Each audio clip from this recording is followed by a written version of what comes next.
Bienvenue Scorpio, nous allons aller voir ta guidance intuitive du mois de juillet, voir quelles vont être les énergies qui vont t'accompagner durant tout ce mois, mais pas que, c'est aussi, nous sommes en période de pleine lune qui aura lieu demain, donc voir ce que tu as à libérer, où elle va venir te titiller, te chambouler, voir ce que tu dois changer, modifier, réparer.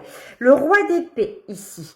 Alors ici, il y a le mot d'ordre de ce mois de juillet va être l'intelligence, la clairvision, la clairvoyance.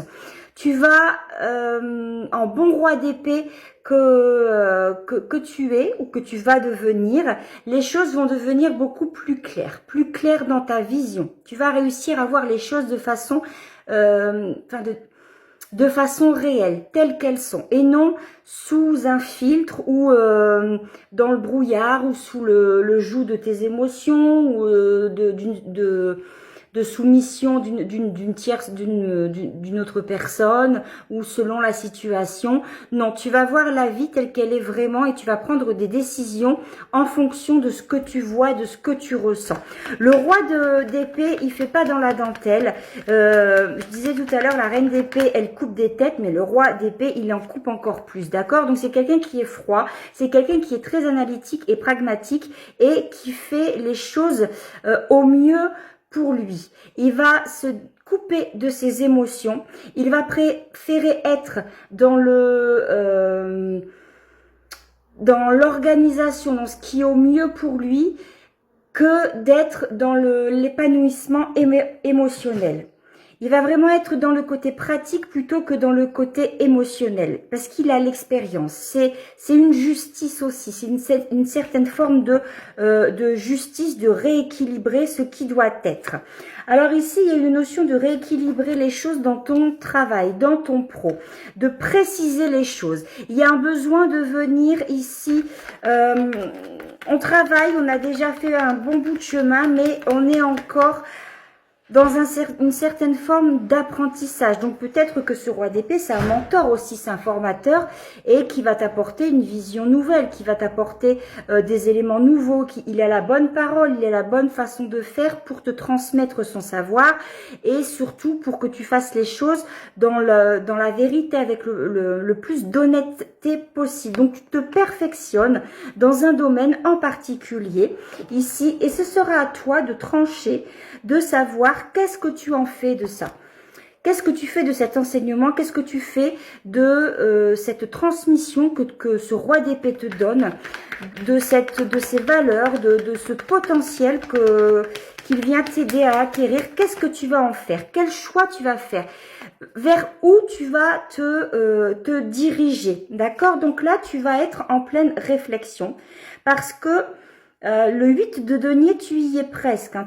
Tu as les bases, tu as tout, tu as acquis l'expérience. Il te reste encore les 9 et les 10 et après tu changes de cycle. Et là ici avec le 4 de coupe, tu ne veux pas perdre cette stabilité que tu as gagnée grâce à ce roi d'épée, grâce à cette vision cette clarté d'esprit que tu as acquis et il y a peut-être des choses dont tu es insatisfait. Peut-être qu'il y a quelques mois, quelques jours, quelques semaines, tu voyais les choses sous un autre aspect et maintenant avec la vision plus claire que tu as, tu es peut-être insatisfait de certaines actions que tu as faites ou insatisfait de certains comportements de personnes qui sont autour de toi et que tu voudrais venir ici réparer ces choses-là, modifier ces choses-là et tu réfléchis sur comment changer.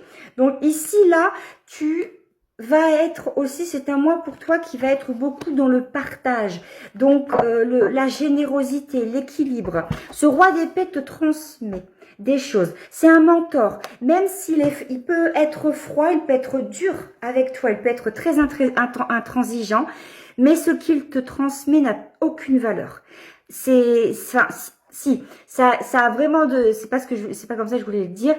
Ça a beaucoup plus de valeur que tu ne peux le penser. Il va vraiment faire de toi quelqu'un d'honnête, de sincère, d'authentique dans ton apprentissage, de la vie, dans le professionnel, peu importe, tu l'appliques à ce que tu veux.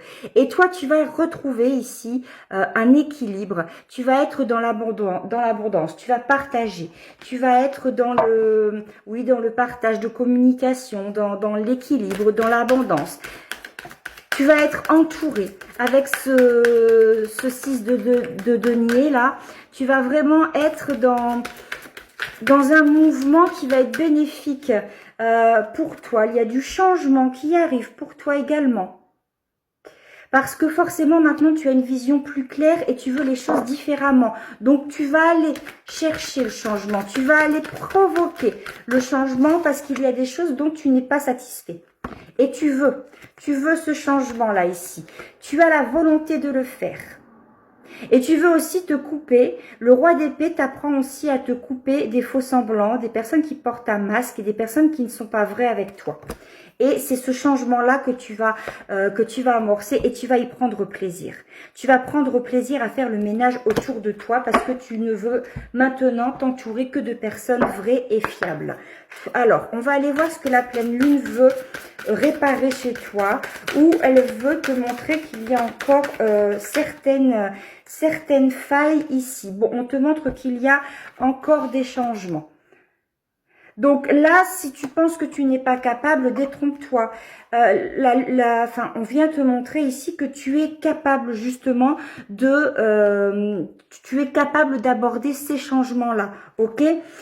Tu as des habitudes de vie nocives. Il y a certains comportements que tu n'arrives pas à changer. Tu sais que c'est pas bon pour toi, mais tu continues quand même de le faire. Donc là, il y a des choses à changer pour ton hygiène de vie, pour tes relations, pour toutes ces choses-là. Ton chakra du cœur ici. Le chakra du cœur est peut-être aussi trop ouvert à toi, et c'est le roi d'épée qui va venir ici t'aider, à toi de prendre les décisions, de faire les choix avec ton cœur, mais un chakra du cœur qui est vraiment sain, c'est-à-dire qui est ouvert, mais juste ce qu'il faut, d'accord? Pas trop ouvert ou pas trop fermé, pour que tu puisses trancher en ta faveur, en ce qui est bon pour toi. En fait, le roi d'épée prend des décisions et tranche de façon à ce que ça lui sert lui, que ce soit plus facile pour lui, que ce soit équilibré et juste pour lui. Et non par peur de faire du mal ou par peur d'être jugé et être dans le sacrifice. On va aller regarder ton relationnel. Relationnel amical, famille, sociétal ou amoureux. Tu l'adaptes selon ce que tu vis. Alors, ici, sincérité, tu vois. Il y a vraiment de la justice, de l'honnêteté, de la vérité qui revient dans tes énergies au niveau de ton foyer. Il y a peut-être des personnes qui te disaient pas tout. Tu vois, il y avait des masques ici. On faisait semblant. C'est peut-être toi aussi, hein. C'est peut-être toi qui caches des choses dans ton couple. Alors, pas forcément caché, j'ai trompé ou j'ai fait des choses comme ça, mais peut-être que tu as peur de montrer ce dont tu es capable. Peut-être que tu as peur de montrer ta vraie valeur, ton vrai visage. Et que tu as besoin de ramener cette sincérité-là au sein de ton foyer. D'accord? J'entends aussi une certaine forme de culpabilité pour certaines personnes qui ont peut-être justement fait semblant. C'est-à-dire qui ont fait semblant d'être telle ou telle personne. Vous avez été peut-être trop dans le sacrifice, trop dans le don de soi. Et avec les enseignements du roi d'épée, il vous a appris à trancher dans le vif, à trancher dans le vrai. Et peut-être que vous avez eu l'impression d'être une autre personne. Il y a peut-être également dans votre couple, peut-être que vous avez le syndrome de l'imposteur, que vous avez l'impression de ne pas mériter la sincérité ou l'honnêteté ou l'amour de l'autre. D'accord ? Ça, il faut l'enlever. Là, c'est peut-être ça aussi, hein, les habitudes de vie nocives. Peut-être qu'on se croit pas. On a cette pensée régulière de ne pas se croire à la hauteur et de ne pas mériter ce que l'on a à la maison. Donc, à travailler. Alors, je vais aller voir, vous donner un message de la magie de la lune, puisque nous sommes en plein dedans. C'est le moment de manifester l'abondance dans ta vie sur tous les plans. Autorise-toi à recevoir et à vibrer la richesse intérieure et extérieure afin qu'elle se présente à toi. Je t'ai dit que tu allais être dans une énergie de partage et d'abondance, et que tu allais trancher en ta faveur. Voilà pour toi. Je te fais de gros bisous et bonne soirée.